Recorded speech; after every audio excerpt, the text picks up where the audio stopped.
Assalamualaikum warahmatullahi wabarakatuh. Perkenalkan, nama saya Indah Wiratama Yusesa. Saya dari Fakultas Tarbiyah dan Keguruan, Program Studi Pendidikan Agama Islam semester 6 di Institut Agama Islam Al-Mawaddah Warahmah Kolaka. Jadi saya di sini berkesempatan untuk menyampaikan beberapa hal mengenai akidah dari aliran-aliran keagamaan.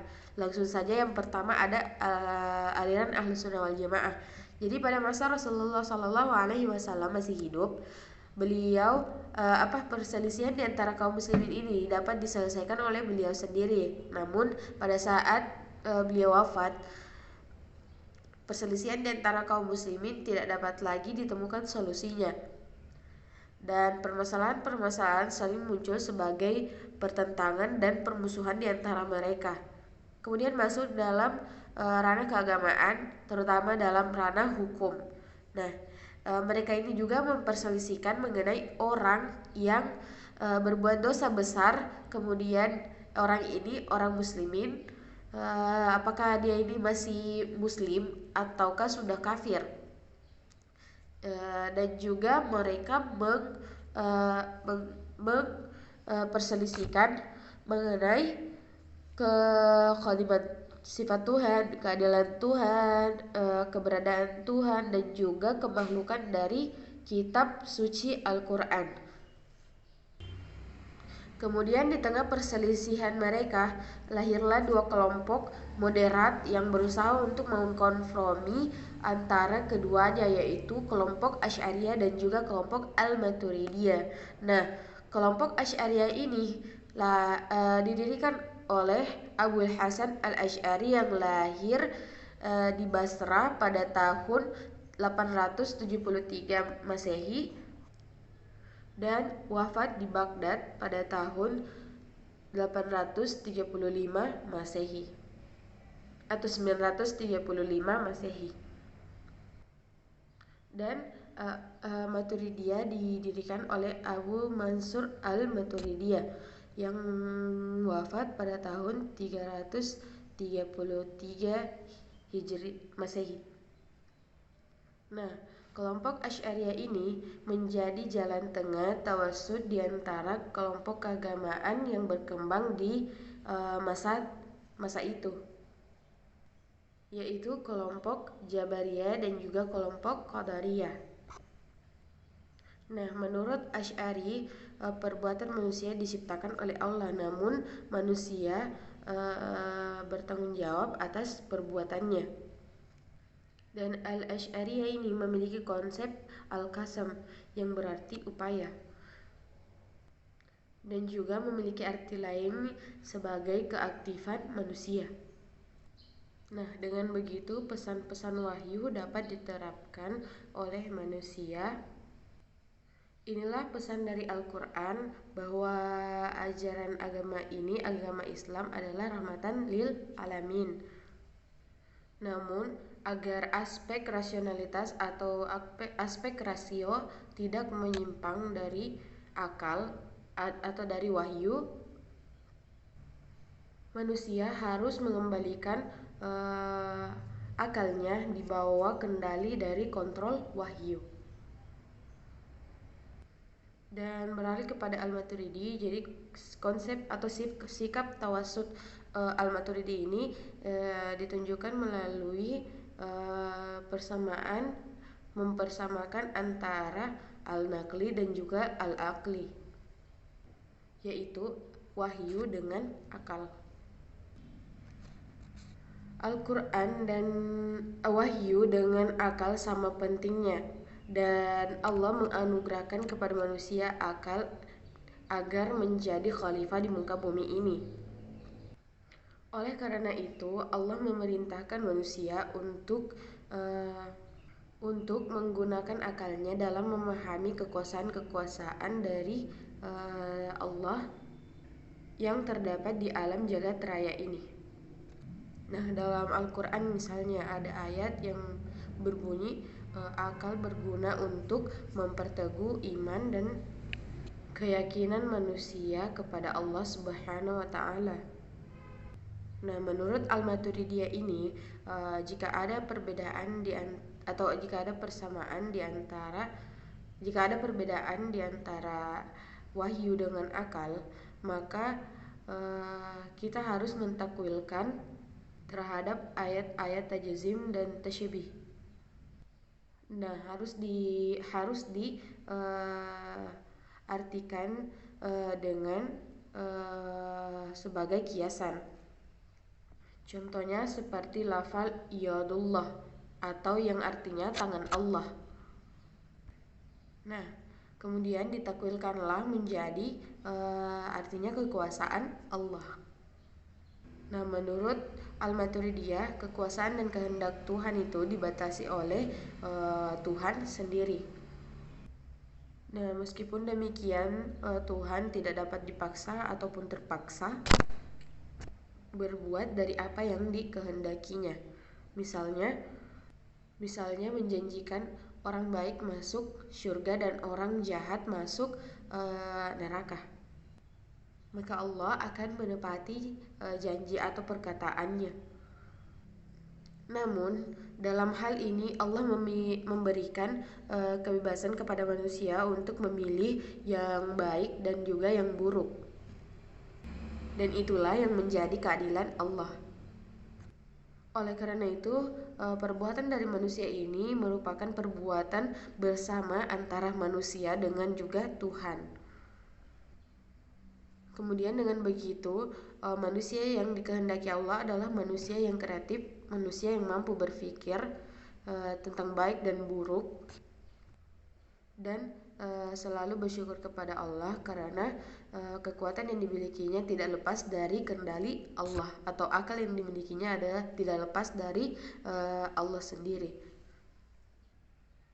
Selanjutnya ada akidah atau rukun iman dari Mu'tazilah atau aliran Mu'tazilah. Yang pertama tauhid, yang kedua al-adl, yang ketiga ada al-wad wa al-wa'id, yang keempat ada al-manzilah baina manzilatain, yang kelima ada al-nahal bil al-ma'ruf wa an-nahal bin al-munkar. Kemudian lanjut kepada Syiah.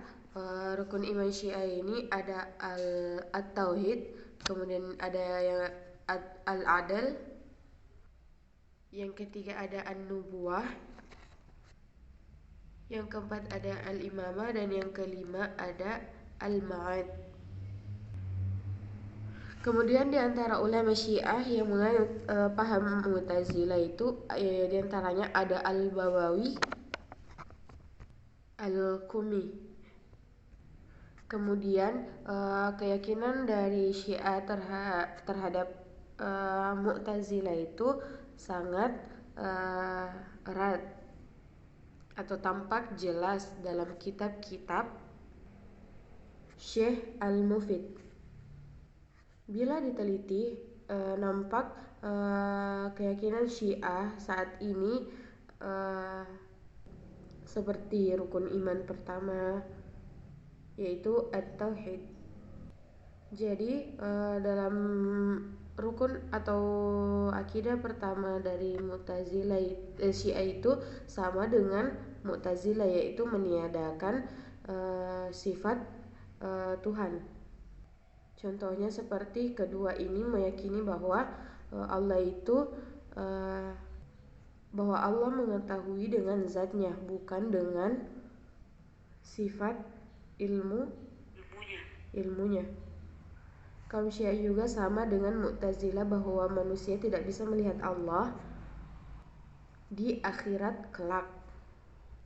Kemudian ada rukun iman kedua dari Mu'tazilah, yaitu al-adl, dan ini juga terdapat dalam rukun atau akidah dari Syiah sendiri, yang meyakini bahwa Allah itu mesti berbuat baik dan tidak boleh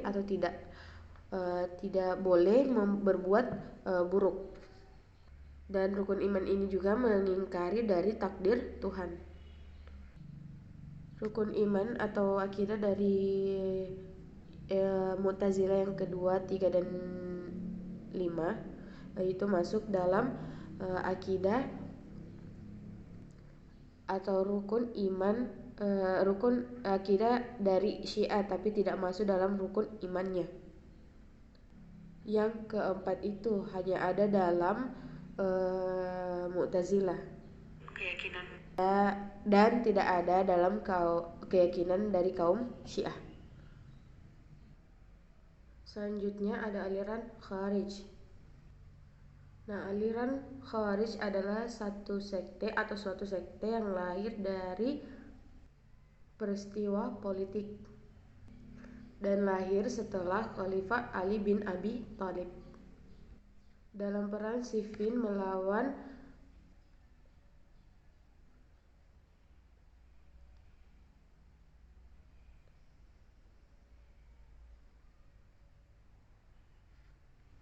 menerima persetujuan damai dari Muawiyah. Ketika itu sejumlah pasukan yang berada di barisan Ali memutuskan untuk keluar dari barisan Ali dan menolak serta menyalahkan dari keputusan tahkim. Dan mereka inilah yang menjadi cikal bakal dari lahirnya aliran Khawarij. Asal mulanya dari kasus politik merambah kepada kasus akidah. Karena Khawarij mengeluarkan pendapat terkait dengan status orang yang terlibat dalam peristiwa tahkim.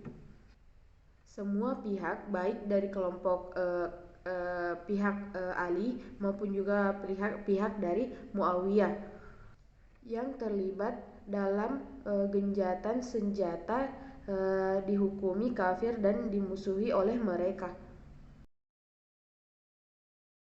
Nah, dalam perkembangan selanjutnya aliran Khawarij ini menjadi terpecah dalam berbagai aliran sekte. Di antaranya ada sekte-sekte terpenting. Yang pertama Al-Muhakkimah, yang kedua ada Al-Azariqah, yang ketiga ada Al-Najdilah, yang keempat ada Al-Baihasihah, selanjutnya ada Al-Ibadiyah, kemudian selanjutnya ada Al-Ajaridah, kemudian ada Al-Sa'alibah dan juga Al-Sufriyah.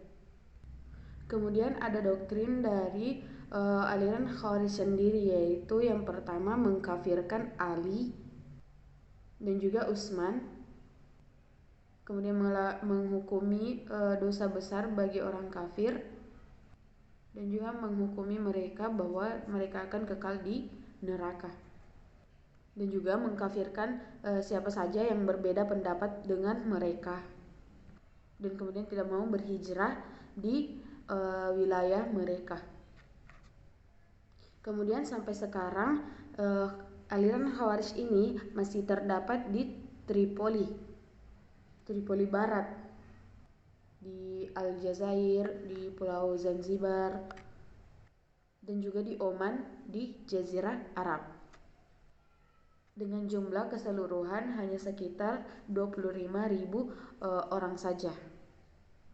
Murji'ah adalah aliran teologi Islam yang muncul pada abad pertama Hijriah. Pendirinya pun tidak diketahui pasti, tetapi dalam buku Syahrastani yaitu Al-Milal wa An-Nihal, bahwa orang yang pertama membawa paham Murji'ah ini adalah Ghailan al-Dimashqi. Nah, adapun doktrin-doktrin dari ajaran atau aliran dari Syiah ini adalah yang pertama, yaitu penangguhan hukum bagi orang yang berbuat dosa besar maupun kecil di akhirat kelak, dan yang berhak menghukuminya hanya Allah, dan menunda soal siksaan manusia di tangan Tuhan. Yakni jika seseorang ini mau berbuat baik, maka dimasukkanlah ke dalam neraka, dalam surga. Sebaliknya akan dimasukkan dalam neraka. Selanjutnya, tidak boleh mengkafirkan seseorang walaupun dia melakukan dosa besar selama dia memeluk Islam dan juga mengucapkan syahadatain. Selanjutnya, iman sebagai akidah yang terletak di dalam hati. Kemudian yang terakhir, dosa besar dan maksiat tidak menghilangkan seseorang. Ia masih mukmin dan berhak untuk masuk ke surga. Kemudian selanjutnya ada pokok dari ajaran Murji'ah sendiri. Yang pertama, rukun Islam. Yang pertama ada rukun iman. Rukun imannya ada dua, yaitu iman kepada Allah dan juga iman kepada utusan Allah. Yang kedua, orang yang berbuat dosa besar tetap mukmin selama ia masih beriman. Dan jika dia meninggal dalam keadaan berdosa, maka itu akan dipertanggungjawabkan kepada Allah nantinya. Yang ketiga, ada perbuatan maksiat tidak berdampak apapun kepada seseorang bila ia masih beriman. Yang selanjutnya, jika dia berbuat baik, perbuatan baik itu tidak berarti apapun bila dia berbuat baik dalam keadaan kafir. Dan selanjutnya, orang Murji'ah ini tidak mau mengkafirkan seseorang walaupun orang ini sudah melakukan dosa besar, karena mereka mempunyai keyakinan bahwa dosa sebesar apapun tidak menghalangi keyakinan seseorang selama orang tersebut masih dalam keadaan muslim. Dan orang Murji'ah juga, jika seseorang lahirnya dia kufur, kemudian batinnya tidak kufur, maka hal itu tidak dapat dihukumi kafir. Sebab tidak kufurnya atau kufurnya seseorang itu terlihat dari segi lahirnya, karena ketentuan ada pada itikad manusia, bukan dari lahirianya. Baiklah, itulah tadi pemaparan mengenai aliran-aliran dari agama Islam. Kemudian adapun salah dan kekeliruan dalam penyampaian saya, semoga itu menjadi bahan saya untuk koreksi ke depannya agar lebih baik lagi. Baik, akhirul kalam. Assalamualaikum warahmatullahi wabarakatuh.